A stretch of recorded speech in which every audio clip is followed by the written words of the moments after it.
So what I'd like to do now is kind of take a few minutes to talk about all the things that are going on here in Garner. It's a really exciting time, as you all know, but really want to focus on first what the Chamber is doing and what we're doing to kind of change the way we work, and then our partnership with the Town of Garner, which has been fantastic the last couple of years that I've been here, and then really get into our final panel of the day. So what we're doing at the Chamber is we're really transitioning into more of an economic development partner as we move forward. My passion is economic development. I love economic development. A lot of chambers don't necessarily focus on that. They do some of that, but they also focus on events and festivals, and we do some of that, but our real main focus is really creating a chamber for business, right? Our goal is to create an environment for business success here in Garner, right? And so everything that we do and we've launched over the last couple of years since I've been here has been to achieve that goal. Right, so we want to create these next level connections that we have throughout the triangle, right? So you can see we've been in here in a bubble on the bottom right-hand corner in Garner here for a number of years, right? And that's been partially intentional. It's been partially because, 540 hasn't hit here yet. And, transportation and those things are critically important. So what we want to do is first, and what we've been doing, and through all the things we've launched, is within the community be more inclusive, be more diverse, more welcoming, which creates more opportunities for everybody, right? So we want to make sure we connect the community within Garner. So we're talking about small to large size businesses, developers, and creating these curated connections. So when somebody opens a business in Garner, they can get connected to the people they need to get connected to be successful in their business. We also want to expand that, obviously, to regional connections, right? Because we are part of the triangle. We are one big city, and we need to really start making sure that we appreciate that, because our location is so fantastic, right? And so creating these regional connections and bringing these major connections for development opportunities, for business, for relationship opportunities, and making sure we bring those to Garner for our businesses to get business from them as well, right? And so some of the things that we're doing, we launched the Hub at the Garner Chamber. This is Garner's first co-working space. We did launch this last year. It has really taken off over the last few months. We have people that work here weekly, doing the co-working. We have tons of meetings here. We have events here at the Chamber. We really wanted to be a place where people, like Dustin likes to say, people don't just come and pay their chamber membership bill every year and see us once a year, right? We want this to become a hub for activity, for businesses to network, to collide with each other, to bounce ideas off each other. And so we really want to activate and have activated and energized this space. We launched a studio at the Garner Chamber. So this is the Garner's first podcasting studio. So any member can use either one of these facilities. We're working with 2 people right now to actually launch a couple podcasts. And what we're really trying to do is prepare businesses for what the future economy is going to be, right? So it's different than it was 2 years ago. It's different than it was 10 years ago. And some people aren't necessarily educated and aren't learning how to actually transition into social media, into networking, and doing some of these things. The co-working space is great actually coming out of the pandemic, because a lot of people don't want to go back to the office, or if they're a small business, they don't want to purchase an office space. They just want to have meetings with clients. It looks really professional, actually, when you come and meet at the Chamber. I've had a couple of members at the Chamber. They're like, man, I met with a couple clients, closed both deals that they had actually having meetings at the Chamber, because it seemed like they were a much more professional company as part of what we're doing and utilizing the Chamber. Talked about this a little earlier at the last panel. We've launched the Mastermind Lab.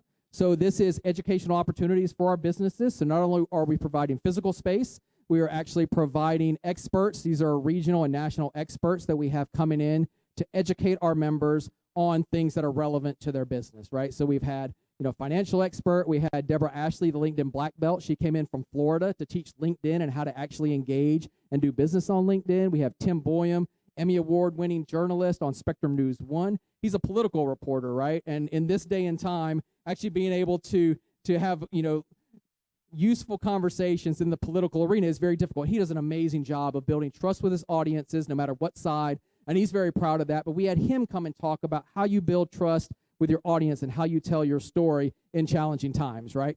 We have Bob Renew, who's talking, came a couple weeks ago and talked about branding. We have a networking expert. We have a Facebook expert, a video expert that's going to come and talk about how video can really be implemented in small businesses and really help these businesses. These are all things that businesses are going to need over the next, 3 to 5 years to be successful and to compete. We obviously have launched, and we have our larger networking events. You see our Women in Business event, our Summit Awards. And what we really want to do with these events, obviously, is to engage, to provide sponsorship opportunities, but to really make sure that people come together in this community.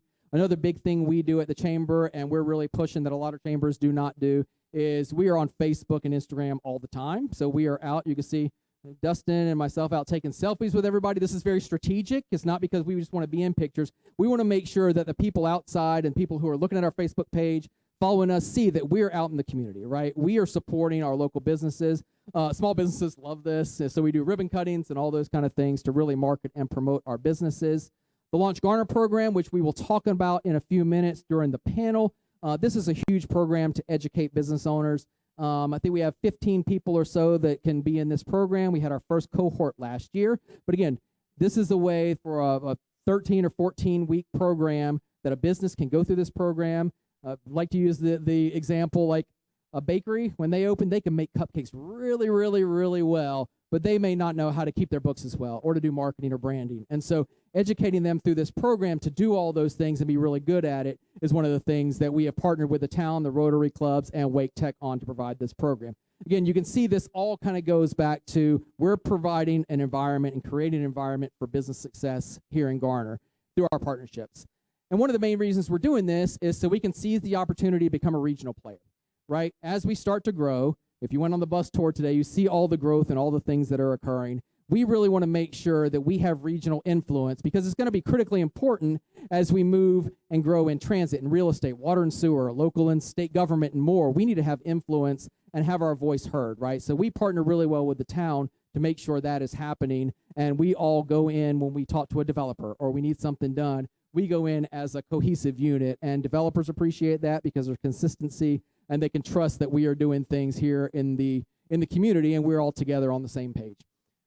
I've said this multiple times in all my presentations. Garner is the Triangle's next Boomtown. It's happening before our eyes. We can see it as 540, kind of continues construction and opens in hopefully 2024, but maybe a little later than that. We're going to see this accelerate even more, right? We're the #1 top real estate market in the U.S. Raleigh is, but we're really part of that metro, obviously. And we need to start looking at the Triangle as one big city, right? We can get from the chamber office to the airport in 24 minutes driving. Not in rush hour, but you can get there in 24 minutes. I did it twice a few weeks ago to pick up people for our mastermind lab. And so as we start looking at these things and talking about why this is happening, obviously we have Amazon here in Garner specifically. We have Apple and Google both in the Triangle. I think now five of the top 5 companies, largest U.S. companies, all have hubs here in the Triangle area. And again, we are within a 25, 30-minute drive of all of those locations. So this is really driving a lot of what we are doing here at the chamber. Obviously, location is important when you talk economic development. Close to the mountains, close to the beach, everybody loves that. But we're close to the universities. We're close to the employment base. So this is really allowing us now to really transition into what we want. We talked about transit earlier on today. Somebody had asked a question about, how do you encourage people to actually take transit? And they had some longer answers. It has to be cheaper and it has to be more convenient. That's it. Like those are the 2 things it has to be for people to utilize it. If it's not cheaper, it's not more convenient, they're going to take their car. And those are the 2 things that need to happen when you start talking about these transit and larger transit projects. 540 is obviously extended. We talked about bus rapid transit. This is quite interesting because the southern route will connect Garner with downtown Raleigh. So you'll be able to get to Raleigh with these dedicated lanes very quickly. I mean, it only takes 10 minutes now, so it can't be that much faster. But as traffic kind of increases, we're going to be dealing with that, and those will be much more useful. And again, if it is cheaper and more convenient, people will begin to use it. And my clicker, there we go. Commuter Rail, again, they spoke about this a little bit, but if this ever happens, which we hope it does, it's never going to get cheaper than it is right now, but we'll see if this ever happens in our lifetimes. We've been talking about this since I was in college, which was a long time ago. So economic development initiatives, this is really where we start getting to the bigger picture things that we work on with the town. So one, foster entrepreneurship, which we've already kind of talked about and touched on. We want to create these intentional and curated connections and collisions of business owners and people who are in the community. So our businesses here at the Chamber and in Garner have access to some of the larger companies in RTB to do business with, the larger companies in Raleigh and Durham. So again, become a regional player, and then bigger recruitment efforts with the Town of Garner. I will shout out to the Town of Garner's economic development team. They do an amazing job. It is pretty rare to have, I think, such a great partnership between a chamber and a town government, and a public-private partnership in that sense, and it really does provide us an opportunity as we move forward. So this all comes together in this acceleration of growth. So growth is coming, right? There's nothing we can do about it, but what we can do is put policies and things in place to make sure it's the type of growth that we want. So there's new companies moving to the Triangle. We currently have about 35,000 residents. We're going to have 15,000 new residents over the next 3 to 4 years. I think that number might be a little higher right now, but that's about a 40+% increase in population, which leads to new offices, new businesses, new customers that are new opportunities for our businesses, and a totally new vibe in our Garner area. A residential boom like we've talked about, and we rode around on the bus tour today, and we didn't even get to, we're talking to Jim Anthony, there's down 401, we didn't even get over there, and there's so much going on in that area as well in Garner. So there's so many things going on, we can't even touch on all of it on our bus tours, take an hour and a half. So give Historic Downtown Garner, the Downtown Garner Association, credit for really pushing what is going on downtown. We're really starting to see exciting revitalization. We have the Garner Recreation Center, which opened last year.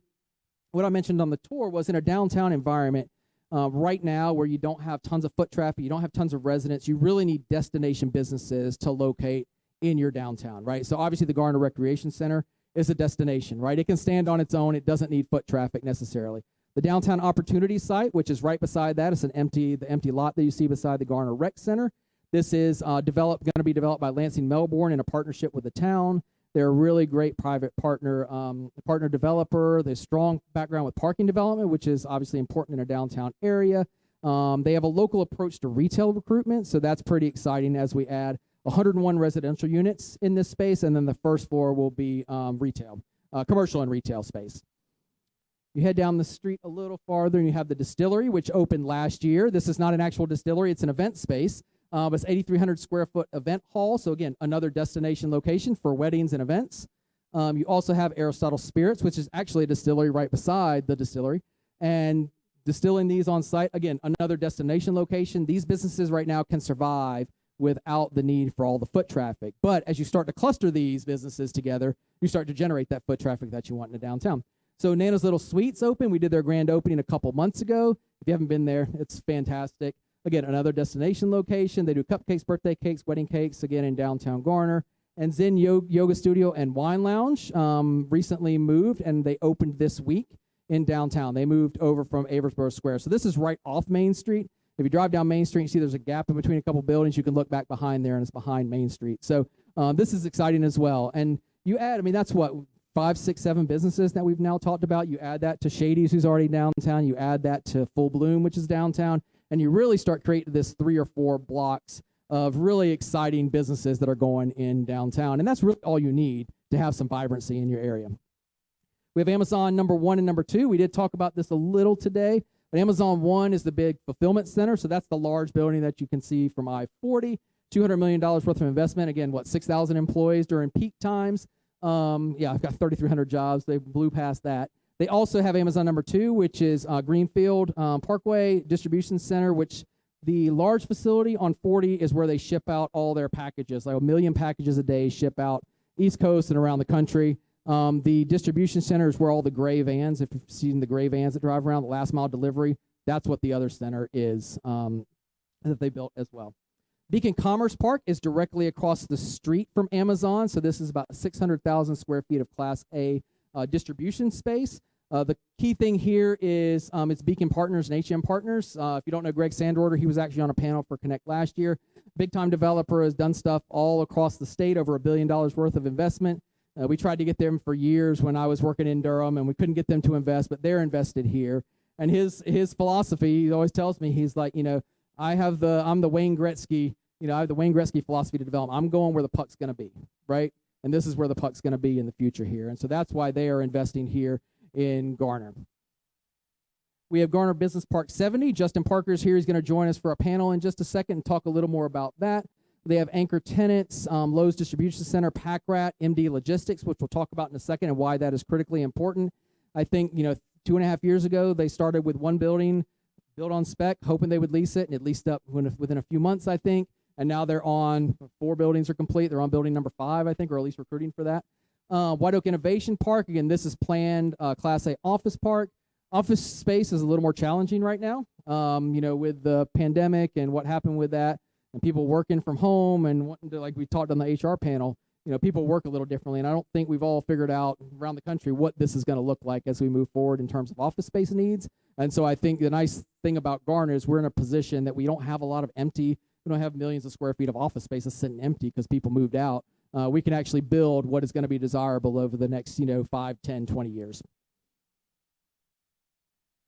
VA clinic, 250,000 square feet almost. This is on Highway 50. So this is located between Rand Road and Arbor Green Drive. So property investment here and building will be $100 million. So this is an exciting project. There's a Bojangles going up. This has been approved, and Dustin and I are waiting for this thing to start construction. We're trying to get the lowdown on that. Well, we don't know yet. So hopefully that'll happen soon. But right behind that, you can see the blue construction fencing up if you've ridden by there anytime recently. And that has been purchased by Duke University Health System, about $4 million of land investment, and that is now under construction for medical office space. True Hotel by Hilton, we're excited about this on Highway 70. If you haven't seen this yet, Crown Hotel Group, we are doing a grand opening and ribbon cutting with them on September 22nd at 5:30, so mark your calendars for that. 122 rooms, 4 stories. This is next to Agri Supply. Carolina's Dentist actually is in their new building. It's the frontage on that street as well. So it's nice to add that to what's going on in our area.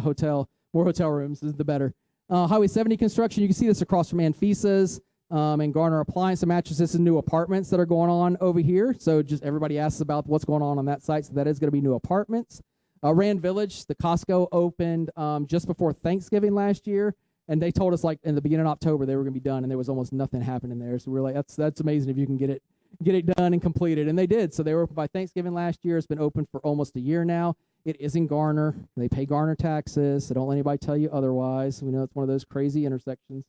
And then we have some really exciting redevelopments of projects that have been sitting there for a little while. This is the old Kroger site that is now going to be a Lidl, Harbor Freight, and Eggs Up Grill. Harbor Freight is open, and I've been in there 10 times in the last few weeks because we bought a new house a few months ago. Eggs Up Grill, they are getting close to opening, and then Lidl is finishing up their final phases of construction. They are going in there. So they are, we're excited about that. And this goes right beside Little Details, if you know where Little Details is. So really kind of activates that end of the shopping center that you see over there at Garner Town.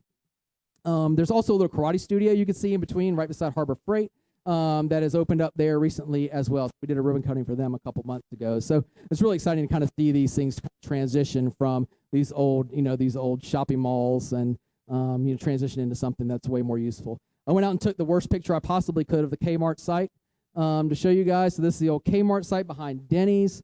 Again, this is going to be redeveloped as Inc. 4300. So there's some renderings on here about what that's going to be. The goal is to potentially recruit some life sciences here, but it's 180,000 square feet of creative office, lab space, and R&D are available. It's obviously a prime location between I-40, I-540 interchange, and 5-minute drive from downtown Raleigh. This is Main Street Capital Partners and DRA Advisors. But the difference between, that Kmart site, and it had been sitting empty for a while, and the way it looks right now, and this is going to be a pretty stark transition, and we're really excited about what that can bring here. And then kind of winding down a little bit here, we have the E District, which is obviously a big announcement. This is Wycliffe Development. Grady's going to join us in just a second to talk a little bit more about this 225-acre district. The prime location, mixed use across from White Oak Shopping Center. And then as part of that, there's a proposed Wake Med Hospital here as well. That'll be about 150-bed mental health hospital and 45-bed acute care hospital, White Oak Road and Timber Drive. So it's really exciting to see those things start to transition as we move forward. So all of this is what's going on. This is just a small portion of all the things that are going on in Garner. Really just wanted to give you guys some highlights of all the exciting things that are going on. I do want to point out, again, the partnership with the town and the work that they've done has been really amazing. You guys have done a fantastic job, and not only in downtown, but also throughout the entire community. We enjoy the partnership, and we continue to make sure that we, generate development that is good for the community, that makes sure it fits in, and we want to make sure that we stay as local as possible and make sure that we benefit the local community as much as we can.